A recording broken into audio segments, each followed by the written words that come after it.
Salut, bienvenue sur cette nouvelle vidéo pour apprendre à maîtriser Blender. Aujourd'hui, on va voir une astuce qui est méconnue mais intéressante pour soit dessiner des textures ou soit lorsque vous allez faire du sculpt mode. Donc en gros, ce qu'on va créer, ça va être une texture sur un brush. Donc là, dit comme ça, c'est possible que vous ne compreniez pas.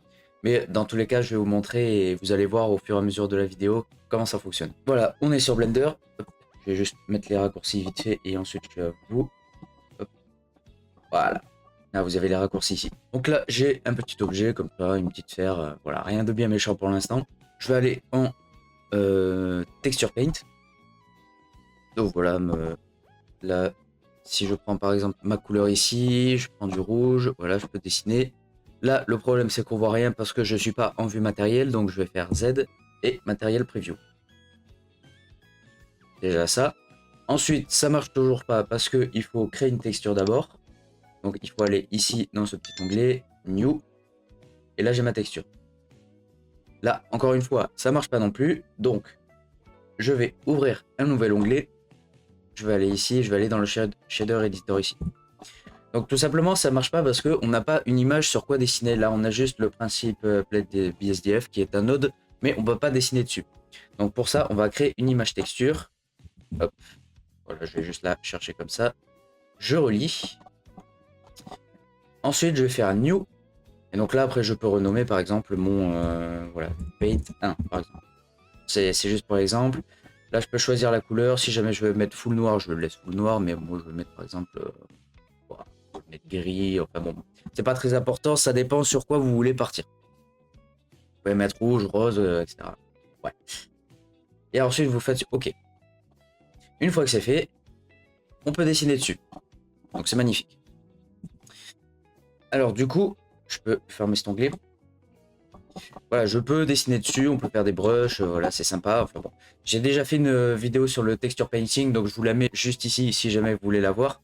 Mais du coup, l'inconvénient dans cette vidéo, c'est que je vais pas parler de l'astuce dont je vais vous parler aujourd'hui. Donc c'est-à-dire faire des motifs avec une texture sur un brush. Voilà, encore une fois dit comme ça. Enfin bon, vous allez voir. Imaginons ici j'ai un visage. Voilà, et que j'ai envie de faire des taches de rousseur. Donc on voit que les taches de rousseur, il y a voilà, des taches un peu partout. Enfin bon, voilà. Dans tous les cas, vous avez une image à l'écran. Voilà, dans tous les cas, vous avez une image à l'écran. Donc on peut faire ça, tout simplement, en un seul clic, et je vais vous montrer comment on fait. Je vais prendre avec du rouge, comme ça, bon, ça va être très parlant. Du coup, je vais garder cette couleur, c'est pas très important. Pour faire ça, je vais aller dans l'onglet texture ici. Je vais faire New, et là, je vais prendre une texture. Donc là, vous pouvez choisir ce que vous voulez, Cloud, Noise. Et du coup, pour la tâche de rousseur, c'est mieux que je prenne Noise. Si jamais je fais ça, on voit qu'il y a quelque chose qui se passe. Une fois qu'on a fait ça, si jamais je dessine dessus, donc on voit qu'il y a un changement sur la texture, on voit qu'il y a notre Noise. Par contre, on voit qu'il y a du rouge et du noir. Donc ça, on veut pas. En gros, je veux qu'il y ait du rouge, mais sur le blanc. Donc là, c'est pas du tout ce qu'on veut. Vous allez ici dans Tools. Moi, je le suis déjà, mais vous allez dans Tools. Et ensuite, vous allez chercher ici Texture Mask. Là, pour l'instant, bon, vous pouvez to new. Moi, j'ai 100 000 textures parce que j'avais fait des tests avant. Enfin, bon, bref, c'est pas très important. Ensuite, donc, si jamais vous avez beaucoup trop de textures comme ça, ou si jamais vous voyez pas votre texture, vous cliquez dessus. Et ensuite, là, vous avez vos textures ici. Moi, je vais prendre la texture que j'ai créée avec le noise. Hop là. Et si jamais je dessine, donc on voit que c'est beaucoup mieux. Il y a encore un petit peu le noir dessus, mais c'est beaucoup moins présent. Et du coup, je vais vous donner une autre astuce. Je vais aller ici dans le brush et je vais passer le mode mix en quelque chose. Dans tous les cas, on va pouvoir faire des tests. Par exemple, overlay, qu'est-ce qu'il y a? Donc c'est un peu mieux. Hop. Lighting. Il n'y a rien qui se passe.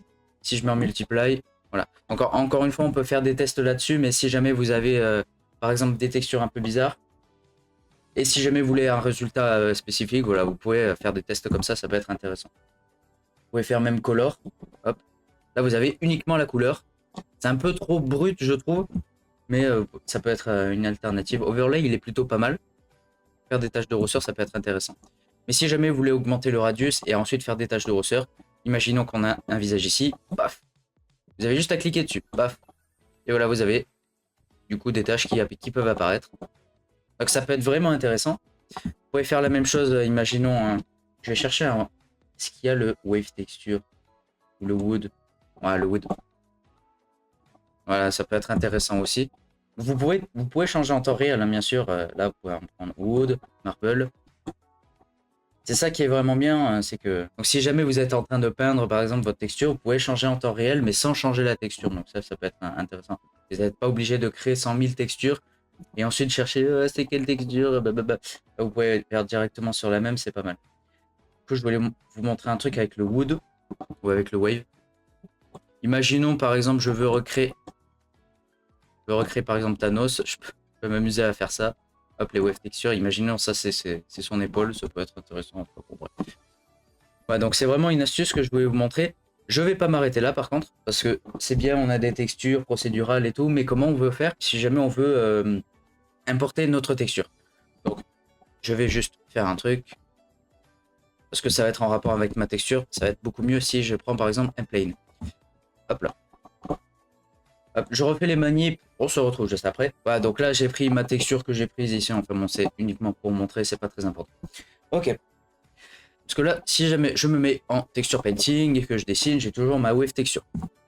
Comment faire pour importer une texture?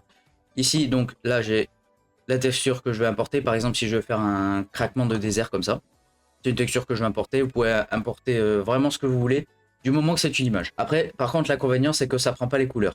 Donc ça va être uniquement du noir et blanc, vu que, on va dire, c'est des textures procédurales. Procéduraux, je sais pas si ça se dit, enfin... Voilà, vous m'avez compris, dans tous les cas, c'est une texture procédurale, donc en noir et blanc. Pour du coup importer votre texture, donc vous allez ici dans Imager Movie, ensuite vous allez cliquer sur Open, et là vous allez chercher votre texture. Download, je sais même plus comment elle s'appelle, j'ai tellement de trucs, 3, 2, 6. Pensez à renommer aussi, ça c'est quand même quelque chose d'assez important. Même si je le fais pas, faites-le quand même. Parce que ça peut être vraiment bien. Voilà, donc là j'ai ma texture, si jamais je dessine, on voit qu'elle se met bien. Là après je change en mix, je fais quelques tests.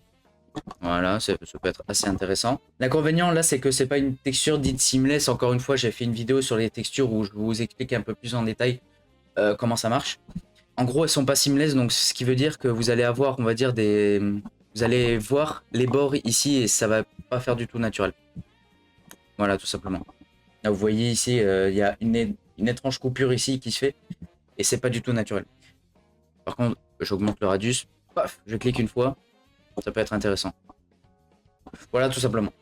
On peut le faire avec la couleur. Donc ça, c'est la troisième partie, on peut faire avec la couleur, mais on peut faire aussi avec le mesh. Tout simplement, je vais vous montrer. Modifier, Subdivision, Surface.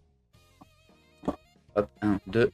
Ensuite, je vais aller en Edit Mode. Donc là, je vais faire vraiment un quadrillage pour subdiviser au maximum. Vous allez comprendre pourquoi. Voilà, là, je pensais pas mal. Hop là. Donc là, j'ai vraiment, on va dire, beaucoup de faces, de vertex et tout. Donc beaucoup de détails. Je vais garder ma texture ici. Mais je vais faire du coup ce qu'on appelle un texture displacement. Je crois que j'en parle vite fait aussi dans la vidéo sur les textures.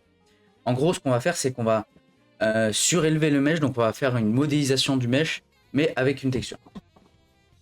En gros, résumé, c'est à peu près ça. Donc je vais chercher displacement, donc displace. Voilà, donc la texture a bougé, bon ça c'est pas très grave. Je vais venir chercher ma texture, qui est la texture 01. Voici ce qui se passe. Donc c'est très moche, voilà, c'est... Blablabla. Il va falloir régler un petit peu. Ça fait des gros pics comme ça, donc il va falloir régler par exemple le strength. Voilà, on va le... Voilà, 0,05. Et vous voyez que du coup, le mesh a pris complètement ma texture. Donc ça va être très intéressant. Ensuite, un shape smooth. Et voilà, c'est nickel. Et donc ça avec la texture qu'on a importée. Encore une fois, on peut modifier avec les clouds. Voilà. On peut faire avec le wood. Donc ça prend exactement la forme de la texture, mais sur le mesh. Donc ça, c'est vraiment très intéressant. Voronoi, très intéressant aussi. Encore une fois, vous pouvez modifier la taille. Si jamais vous voulez faire, par exemple, des montagnes en low poly, ça peut être très intéressant.